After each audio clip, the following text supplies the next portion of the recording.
हमारी female lead है जू ऊनो, जो एक अननोन अनाउंसर है जिसको 14 साल का एक्सपीरियंस है। वो स्ट्रगल करती है अपना नाम पब्लिक में फेमस करने के लिए। उसकी और एक पर्सनालिटी है जो कि कुछ दिल में गहरे जख्मों की वजह से हो गई है। उसका नाम हायरी है। ये पर्सनालिटी उसकी पॉजिटिव है और एज अ पार्किंग अटेंडेंट काम करती है। मेल लीड है जंग योन, जो कि ऊनो के एक्स बॉयफ्रेंड हैं, जिन्होंने 8 साल डेटिंग करने के बाद ब्रेकअप कर लिया। और वो एक स्टार अनाउंसर है, पब्लिक में फेमस भी है। वो भी कुछ जख्मों को लेकर चल रहे हैं और किसी को दिखा बता नहीं रहे हैं। ये है कांग जू योन, जिसे हाईरी पसंद करती है। और ये है बेक हाई योन। और सभी लोग एक ही ब्रॉडकास्टिंग स्टेशन में काम करते हैं। स्टार्टिंग सीन कुछ इस तरह दिखाया जाता है कि जूनो रिफ्यूज़ करती है अपनी स्विच को बदलने के लिए, यानी कि उसका मॉर्निंग शो रहता था और वो एक मॉर्निंग पर्सन थी। तो उनके टीम लीडर उन्हें बोलते हैं कि तुम्हें 4 PM का टाइम लेना पड़ेगा शो के लिए, ये शो तुम्हें करना पड़ेगा। तो वो रिफ्यूज़ करती है कि मैं क्यों करूँ, मुझे तो बस मॉर्निंग का शो करना पसंद है और इतने सालों से जो मैं मेहनत कर रही हूँ, मॉर्निंग शो बहुत अच्छा भी चल रहा है, तो मैं उसे शिफ्ट करके 4 PM पे क्यों लेकर जाऊँ। तभी उसका एक्स बॉयफ्रेंड भी वहाँ पे काम करता है, यॉन। वो बोलता है कि मैं वो शिफ्ट ले लूँगा। यहाँ पे वो लीडर बोलते हैं कि तुम्हें लेने की कोई ज़रूरत नहीं है। यहाँ पे वहाँ पे पहले से ही एक अनाउंसर रहने वाले हैं और उसके साइड में फ़ीमेल वर्कर की ज़रूरत है, इसीलिए वो उन्हें मनाने की कोशिश करने पे लग जाते हैं। लेकिन वो रिफ्यूज़ करती है कि मैं ये नहीं करने वाली हूँ, मैं अपने शो से खुश हूँ और मैं कोई शिफ्ट नहीं करने वाली हूँ। तब उनके जो एक्स है वो यॉन, वो बोलते हैं कि इंसिस्ट करने से कोई फ़ायदा नहीं है, मैं ये कर लूँगा और किसी को समझाने की ज़रूरत नहीं है। यहाँ पे बाहर आने के बाद ऊनो बोलती है कि क्या तुम आज भी मेरे प्यार में हो, इसीलिए शायद तुम इतने मेरे लिए सोच रहे हो, क्योंकि मुझे दोपहर का शो करना नहीं है। यहाँ पे फिर वो शो 4 PM वाला शुरू हो जाता है। वहाँ पे जो अनाउंसर रहता है उसने अपनी शिफ्ट कैंसिल कर दी रहती है, इसीलिए यॉन ऊनो के साथ पेयर हो जाता है। ये देखने के बाद उसे प्रोसेस नहीं होता। वो कैफेटेरिया में जब मुन जायन के साथ ब्रेकफास्ट कर रही होती है, यहाँ पे क्लियरली दिखाया जाता है कि मुन जायन को क्रश है अपनी जू ऊनो पे। जूनो, उसे पता भी है कि उसे क्रश है, वो उसके साथ बात करती है, वो अच्छे से फ्रेंड है, वो उसका कलीग भी है। यहाँ पे मून जियोन उसे कन्विंस करने में लगा रहता है कि क्या तुम मेरे साथ डेट पे चलोगी। यहाँ पे वो रिवेंज लेने की सोच रही होती है अपने एक्स यान के ऊपर। वो सोच रही होती है कि अगले दिन मैं सेक्सी ड्रेस पहन कर आऊँगी और रिवेंज लूँगी।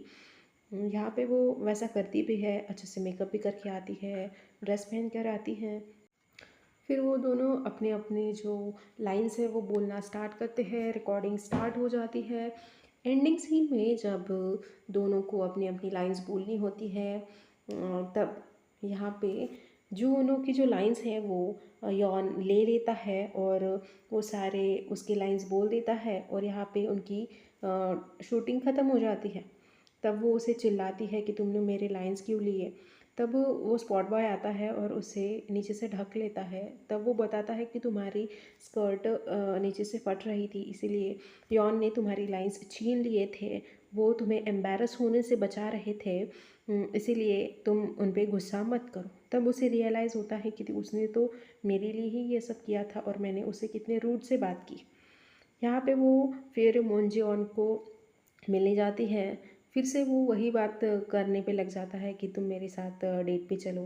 तब वो कैजुअली बोल देती है कि हाँ चलो हम दोनों कहीं डेट पे चले जाते हैं इस वीकेंड में।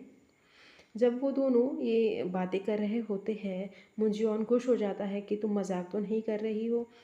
तो वो बोलती है नहीं, चलो हम दोनों इसी वीकेंड पे डेट पे जाते हैं। यहाँ पे जू उनो इस डेट पे जाने के लिए इसलिए राज़ी होती है क्योंकि उसे अब जोंग यान को भूलना है। 8 साल डेटिंग करने के बाद भी वो उसे भूल नहीं पा रही है, इसलिए वो एक आइडिया निकालती है कि किसी और के साथ डेट पे जाके मैं उसे भूल सकती हूँ। लेकिन ये दोनों जहाँ पे बात कर रहे होते हैं वहीं पे जोंग यॉन भी बैठा रहता है, उन दोनों की सारी बातचीत सुन लेता है। यहाँ पे साफ पता चलता है कि उसे आज भी फीलिंग्स है ऊनो को लेकर, क्योंकि वो उनकी डेट इस वीकेंड होने वाली है उसे ख़राब करने की कोशिश करता है। जैसे कि जू ऊनो को वो एक वीकेंड पे एक स्टोरी कवर करने के लिए भेज देता है, अपनी टीम से बात करने के लिए कहता है। फिर उसकी टीम जाती है जू ऊनो के पास, ये स्टोरी की कास्टिंग बताती है, स्क्रिप्ट बताती है। ऊनो इंटरेस्ट लेती है इस स्टोरी में क्योंकि वो कभी 14 मिनट स्क्रीन पे नहीं दिखाई गई थी और ये 14 मिनट की स्क्रिप्ट टीवी पे दिखाई जाएगी, इसलिए वो झट से हाँ बोल देती है। फिर वो मुन जियोंग के पास आ जाती है और बोलती है कि मैं कभी 14 मिनट टीवी पे नहीं दिखाई गई हूँ, ये मुझे मौका छोड़ना नहीं है, तो इसलिए मैं इस वीकेंड जाने वाली हूँ, क्या हम हमारे डेट अगले वीकेंड कर सकते हैं। तो वो बोलता है कि हमें कैंसिल करने की ज़रूरत ही नहीं है, मुझे भी ये स्क्रिप्ट बहुत पसंद आई है, इसलिए इसीलिए मैं भी तुम्हारे साथ वीकेंड पे चलूँगा, तुम्हें सपोर्ट करने के लिए, तुम्हें देखने के लिए, वहीं पे हम लोग डेट कर सकते हैं। फिर वो हाँ बोल देती है, ठीक है ये चलेगा बोलती है। वहीं पे रात को जोंग यॉन को कॉल आता है उसकी टीम से कि उन्होंने अपने साथ मॉन जे यॉन को भी शूट पे लेकर आई है, मानो कि वो दोनों डेट कर रहे हैं। ये ऑब्वियस बताने के लिए वो ये सुन के थोड़ा शॉक हो जाता है कि मैंने उनकी वीकेंड की डेट कैंसिल करने के लिए ये किया और वो वहाँ पे क्यों चला गया। यहाँ पे शूटिंग स्टार्ट हो जाती है, वो स्टोरी को कवर करने लग जाती है जूनो, लेकिन वहाँ पे मुन जे यॉन उसे देख देख कर हंसता है, उसका मजाक बनाता है। वो ये सब क्यों करता है, ताकि किसी को लगे ना कि वो दोनों डेट पे आए हैं, बस कैजुअली फ्रेंड्स है, इसीलिए ये सब करता है। लेकिन जूनो को ये जब वो उस पर इतना हंसता है तो उसे पसंद नहीं आता है और उनकी शूटिंग यहाँ पे ख़त्म हो जाती है। वो अच्छे से सारे अपने लाइंस बोलती है, डायलॉग्स बोलती है, क्योंकि उसे 14 मिनट टीवी पे आना रहता है, वो बहुत स्ट्रगल भी करती है। यहाँ पे जब शूटिंग हो जाती है तो सब लोग पैक करते हैं और टीम अपने कार में जाने के लिए निकल जाती है और मुन जियोन और ऊनो आ जाते हैं एक कैफ़े में बैठने के लिए। यहाँ पे इतने ठंडी के मौसम में जुओनो ने ये शूटिंग की, इसीलिए मुन जियोन उसको केयर दिखाता है, उसके लिए मेडिसिन्स लेकर आता है। वो सबके सामने मेडिसिन्स नहीं देता है, वो जब सब चले जाते हैं तो उसे बॉटल और मेडिसिन्स दे देते हैं, उसको उसके लिए उतनी केयर करता है वो। फिर वो उसे बोलता है कि तुम तो अब मेरी कार में ही वापस चलने वाली हो। तो चलते हैं हम लोग कार के पास, और जब वो कार के पास जाते हैं, वो कार में बैठी रहती है, तो वो सब टीममेट्स को बाय कर देते हैं और वो अपने कार के पास खड़े हो जाते हैं। तो वो अपना स्वेटर निकाल लेता है और वो जू उनो को दे देता है और बोलता है कि तुम्हें बहुत ठंड लग रही होगी, इसे पहन लो, मैं कुछ गर्म ड्रिंक्स लेकर आता हूँ तुम्हें पिलाने के लिए। फिर यहाँ पे वो दोनों कार में बैठकर आ जाते हैं वापस। मुंजियोन जूनो को उसके घर तक छोड़ने के लिए कार लेकर आता है। जब वो दोनों कार से बाहर उतरते हैं तो उन दोनों की बातचीत होती है कि जूनो बताती है कि मैं आज भी उसे भूल नहीं पाई हूँ, क्योंकि हमने 8 साल डेटिंग की है और हमारे ब्रेकअप का जो वजह थी वो ये थी कि उसने मुझसे शादी से मना कर दिया था, इसलिए मैं हार्ट फेल्ट हो गई थी। यहाँ पे मोनजियोन बोलता है कि मुझे कुछ फ़र्क नहीं पड़ता, मैं तुम्हें से बहुत प्यार करता हूँ, तो मैं तुम्हें आज भी बहुत पसंद करता हूँ, अगर तुम ना बोलोगी तो मैं तुम्हें उतने मूव्स नहीं दिखाऊंगा। वो बोलती है कि आज तुमने मेरे लिए जितना केयर किया, मैं तो आज तुम्हारे पैर में गिर ही चुकी थी, ऐसा मान लो। फिर वो उसके साथ उसके पास थोड़ा जाने की कोशिश करता है, क्लोज जाने की कोशिश करता है और बोलता है कि मैं तुम्हें बहुत पसंद करता हूँ, और वो उसे किस कर लेता है। यहाँ पे सीन शिफ्ट हो जाता है अदर पर्सन हायरी, जो कि एक साइकेट्रिस्ट के ऑफिस में रहती है। हायरी बताती है डॉक्टर को कि उससे मेमोरी लॉस हुआ है और उसे एक ड्रीम आया है कि वो एक अनाउंसर है जो कि बहुत ब्यूटीफुल लग रही थी, जिसका नाम जू उनो है, और जोंग ह्योन, मोन जियोन, ये सारे नाम वो लेती हैं, और एक लड़का भी मुझे किस कर लेता है, ऐसा बताती है वो। फिर डॉक्टर उसे बोलते हैं कि ये जो तुमने ड्रीम देखा वो तुम्हें कैसा लगा। तो वो बोलती है कि ये ड्रीम बहुत अच्छा था, मुझे ड्रीम पसंद आया। उसके बाद वो अपने काम पे जाने की बात करती हैं। एज हम सबको पता है कि वो एक पार्किंग अटेंडेंट है। तो वहाँ पे अब उसे एक लड़के पे क्रश होता है जो उस ऑफिस में काम करता है, कांग जो यॉन।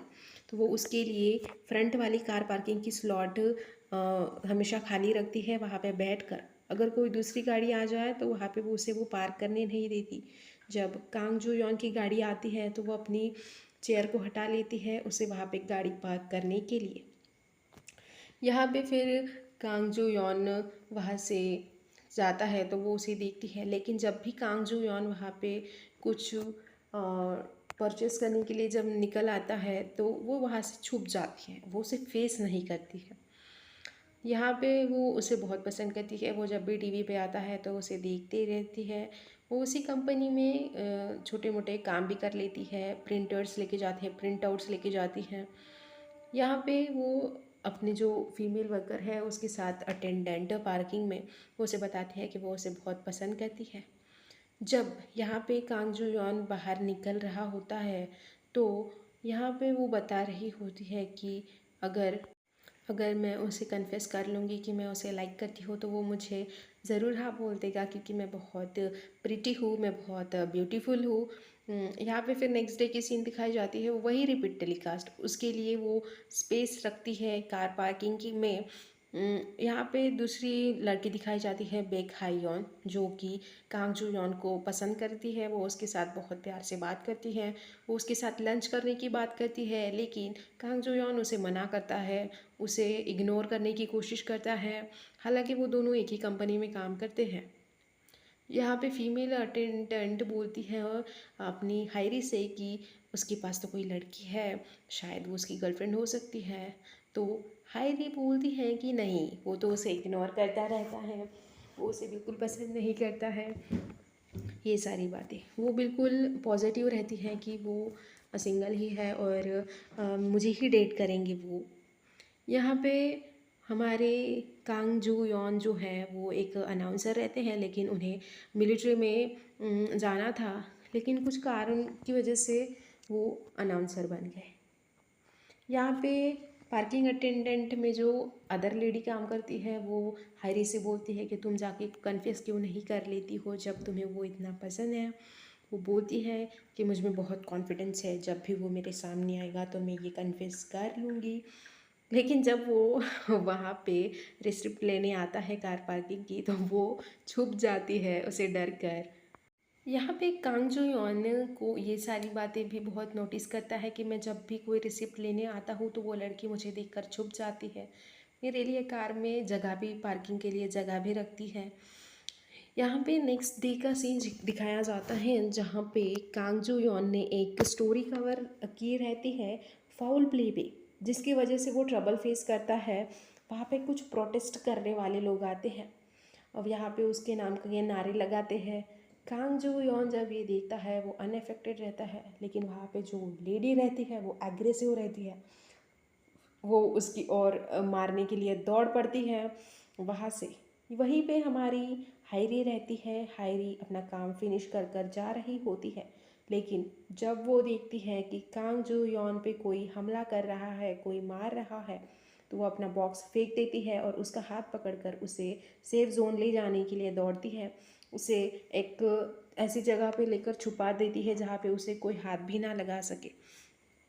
वहाँ पे वो जाते हैं, वहाँ पे वो लेडी भी आ जाती है। हायरी बहुत घबराती है, इसीलिए कांग जो यॉन उसके मुंह पे हाथ रखता है क्योंकि वो कोई नॉइस ना क्रिएट करे ताकि हम दोनों पकड़े जाए। वो उसे बोलता है उस लेडी के जाने के बाद कि उसके पास हथियार होते हुए भी तुम्हें डर नहीं लगा और मुझे बचाने के लिए वहाँ आ गई। वो जब उसे सामने देखती है तो वो उसे किस कर लेती है, वो कुछ भी सोचती नहीं है दूसरे पल में, और फिर से उसे किस करने के लिए आगे बढ़ती है। जब तक कांग जूयॉन कुछ प्रोसेस कर पाता है और कुछ उसे पूछने के लिए बोलने की कोशिश करता है, तब तक हायरी वहाँ से चली जाती है। बहुत खुश होकर वो वहाँ से बाहर निकल आती है। जब वो बाहर आती है वो बहुत स्माइलिंग फेस से अपने वर्कर के पास जाती हैं उन्हें ये खुशखबरी बताने के लिए कि मैंने उसे केस कर लिया। लेकिन यहाँ पे कांग जो यॉन बहुत कंफ्यूज्ड होता है, उसे समझ में नहीं आ रहा होता है कि ये क्या हुआ। वो प्रोसेस करने की कोशिश करता है। यहाँ पे फिर हायरी अपने घर जाने के लिए निकलती है, अपनी साइकिल को पार्क करती है और जब वो स्टेयर्स के ऊपर जाने की कोशिश करती है वहाँ पे एक आदमी आकर बोलता है जू ऊनो, कि वो नाम सुन के शॉक हो जाती है कि ये वही नाम है जो मैंने अपने ड्रीम में देखा था और जिसने वो नाम लिया है ना वो और कोई नहीं, यॉन रहता है। वो दूसरे दिन ये सारी बातें डॉक्टर को बताती है कि मैंने जो ड्रीम में देखा वही नाम उसने मेरा लिया और वो सेम फेस वाला ही आदमी था। तो यहाँ पे डॉक्टर उसे बताती है कि तुम्हें दो पर्सन और डिसऑर्डर है, तुम दो पर्सनालिटी में शिफ्ट हो जाती है लेकिन तुम्हें पता नहीं होता, तुम जूनो ही हो और हायरी भी तुम्हारी एक पर्सनालिटी है जो कि स्ट्रेस की वजह से आती है। ये हर अगले दिन बदल जाती है, मतलब अगर आज तुम हायरी हो तो कल तुम जू ऊनो बदल जाओगी। लेकिन ये सुनने के बाद उसे विश्वास नहीं होता है। वो बोलती है कि डॉक्टर भी इंसान है, उनसे गलती हो जाती होंगी। वो ये मानने के लिए राज़ी ही नहीं रहती कि मुझे 2% डिसऑर्डर है। यहाँ पे जब यॉन जूनो का नाम लेता है तो वो उसे तो देखकर शौक ही रहती है, लेकिन वो भी उसे ऐसा ड्रेसअप देखकर शौक हो जाता है। वो उसे बोलता है कि तुम्हारी तबीयत तो ठीक नहीं है। वो बोलती है कि मेरा नाम हायरी है, मैं तुम्हें जानती नहीं हूँ। और ये एपिसोड यहीं पे ख़त्म होता है। सेकंड एपिसोड मैं कल डालूँगी।